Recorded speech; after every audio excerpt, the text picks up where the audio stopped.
In the beginning of October, we explored how football is constantly evolving to prevent head injuries. Schools have added pads to their helmets, changed how they tackle, and at some schools in the metro, they're turning to computer chips. Reporter John Kipper has more. Every single player at both Bellevue high schools gets a computerized helmet. So whether it's in practice or during the state championship, if they get hit hard in the head, the trainers know and can pull that player aside. It's an amazing tool. It's something nobody can see.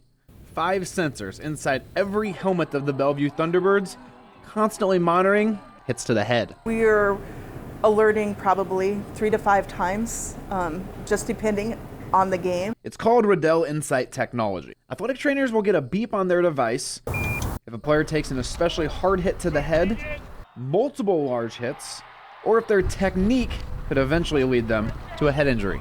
If we have, for instance, a lineman who is constantly dropping their head, having contact to the front or the top of their head, we need to try to look at changing how that's occurring so we don't have those multiple impacts that could lead to a head injury. And when it does beep, and it'll show us the name and the number of the player that had that contact. Trainers will then pull the player out for a sideline evaluation. Checking their memory, their balance, all the necessary means to make sure that we feel that they're safe to return and that they don't have any signs or symptoms of a concussion.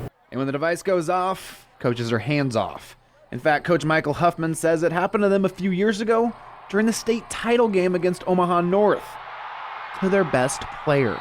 And it was the game that Jalen Bradley, 200 and some, had a bunch of touchdowns. His went off during the game. Coaches let the trainers do their thing, and thankfully for the Thunderbirds, he was cleared and continued to play. When they went over and did the test with Jalen, he passed every single one of them. But that's not always the case. Since the school used the technology, trainer Shannon Geyer says it's been invaluable when players do get concussions playing football. Especially in those instances where maybe we didn't see the hit, and then it just clued us, oh, hey, we need to go check this kid out to make sure they're okay.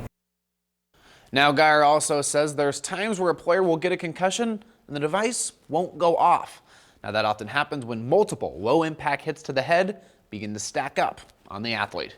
Reporting in studio, John Kipper, 3 News Now.